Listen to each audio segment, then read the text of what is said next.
Hi, and welcome to Wounded on Sixes. This is a special May the 4th be with you Star Wars Armada list review. And today I'm going to be going over one of my favorite lists that I like to run in Star Wars Armada for the Imperial faction.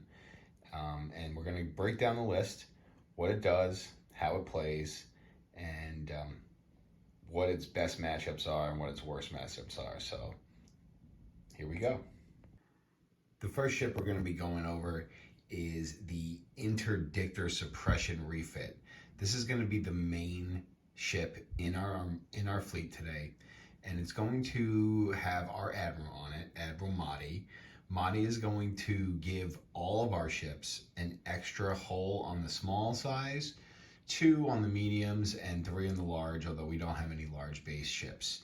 The suppression refit is known as a pretty tanky ship. It's got 9 hull. It can do a lot of repairing with its 5 engineering, and it's got a lot of like experimental retrofits that it can do some tricksy stuff with, defensive type stuff. So Mahdi is just going to make this ship 2 hull better, so it's going to be a hull 11 instead of a hull 9. So a hull 11 with a 5 engineering means this ship is going to be really, really hard to take down just naturally. And then, of course, we're going to have other ships in the Armada that are going to be feeding it tokens and making it better. So it's also going to have Captain Brunson. And what Captain Brunson does is she will tap to allow us to cancel one of our opponent's attack die.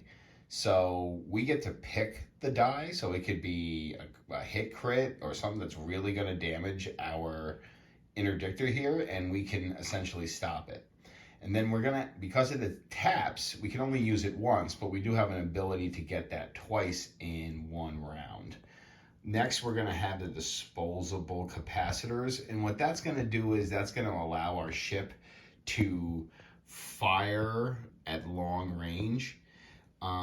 Because our ship really doesn't shoot well at long range, getting 1 turn to shoot at long range is really good because this list doesn't really output a ton of damage. The interdictor is not known for its damage output.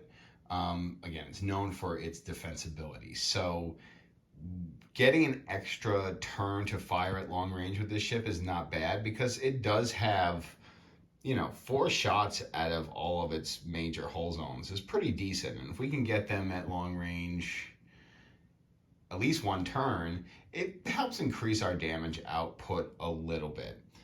Next, we have targeting scramblers. This is one of its experimental retrofits, and essentially we can tap this to make our opponent re-roll all their attack dice if they're attacking us up close.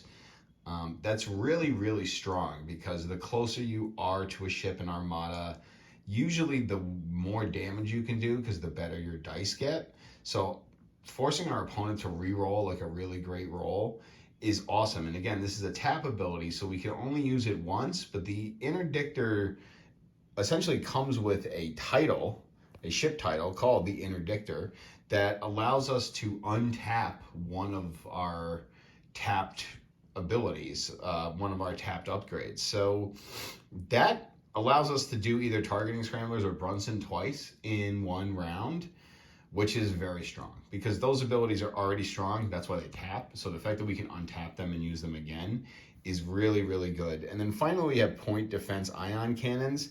This is just really good defense for squadrons. So we don't have a super big squadron ball. It is very effective. So we rarely do get swarmed by other squadrons because we're usually able to take care of them. But if we're not, the point defense ion cannons will help us deal with some of those squadrons. So overall, the interdictor is here to do damage, do a little bit of damage, but really just tank damage and not die, not blow up, and just continue to be a nuisance for our opponent. And we just want our opponent to try to sink this and just not be able to, because this is the points prize. They want to try to destroy this because this is where the most points are in our list. The next ships in our fleet are two Gladiator class Star Destroyers. They're Gladiator 1 class Star Destroyers to be exact. And these are some of my favorite ships in Armada, I'm not going to lie. They are basically kind of little gunboats. They move at a pretty decent speed. They have good maneuverability, and they can really pack a punch, especially if they can get up close and get you within 2 of their firing arcs. They can really do a lot of up close damage.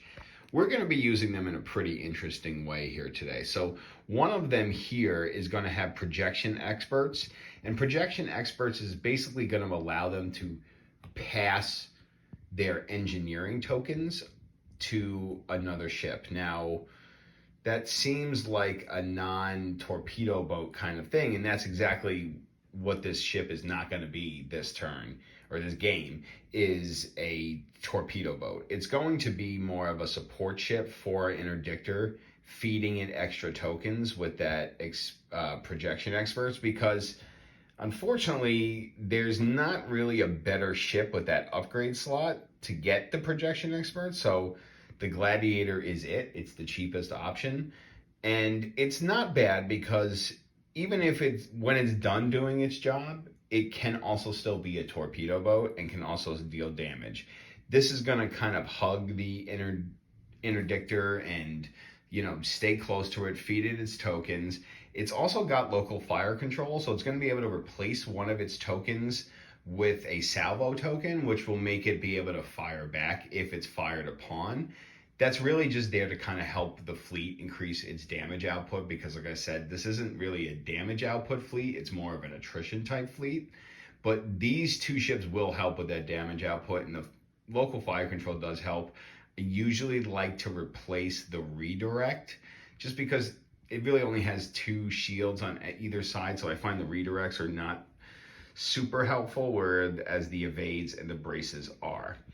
Next, we have basically an identical ship, but it's got a little bit different upgrades here. And this is going to be a torpedo boat. Like, this is going to deal damage. This is going to come around the flank and basically stop other ships from outflanking us and also going in and doing damage. It's going to have Commander Walder. What he does is he allows us to get some rerolls on the squadrons that we're bringing, which is really something that we need. We need something to help get some squadron rerolls when we do our attacks. So Walder is going to help us with that. We have External Racks, which is a disposable upgrade, but it gives us 2 extra black dice when we need it. So basically helps to spike our damage output, which is something this fleet needs. And it also has local fire control. So we can replace one of our defense tokens at the beginning of the game with the salvo, which allows us to attack when fired upon. So that really will help spike the damage output. And that's really what this ship is here to do, is to provide us a damage dealer that can come around, block our flank, and keep us safe. Rounding out the list, we have a Gazanti class cruiser.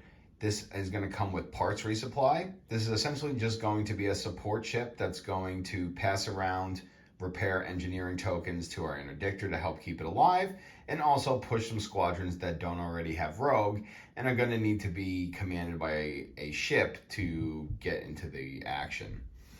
Moving on to our squadrons, we're going to have IG-88 and IG-88B. Both of these squadrons have rogue, so they can attack in the squadron phase without having to be commanded by a ship. And what's great about these is they're just really good jack-of-all-trades type squadrons. They move fast, they have 5 hull, and they have pretty unique abilities. They also can fire upon another squadron when fired upon. So even when they're static, they can do damage to squadrons. So I really like their ability to kind of negate certain things about other squadrons. They're can be somewhat fragile, especially if they're ganged up on, because they only have the 1 scattered defense token. So that definitely is a problem, but they do throw out a lot of dice for what they do. So they can be pretty deadly and can really clear the field if they need to. Next, we have Merrick Steel and a TIE Defender, and then a generic TIE Defender. These are just also really great squadrons. These are going to need to be commanded if we want them to be able to be super effective. So that's where that Gazanti will come in. But Merrick Steel is very dangerous. He can really spike the damage against squadrons and ships. So once we deal with enemy squadron balls, he can then become a very dangerous squadron to ships, helping with our kind of lack of damage output in the fleet. And even the regular TIE Defender can, and they both have bomber, so they'll be able to spike damage against ships way more effective, and they're really good against squadrons too, so they'll actually also help to plow the field. Finally, we have Bosk. Bosk is really good because, you know, the more that you attack him, the better he gets. So a lot of people will just try to avoid him. He can be pretty good against ships and squadrons. He's slow, but he's got 7 hulls, so he's hard to kill. And again, people don't want to put damage into him because it makes him better. So it kind of leaves our opponents with a very hard decision. So that's where I really like Bosk. So that's going to do it for a review of my Star Wars Armada list. Let me know what you think, and may the 4th be with you.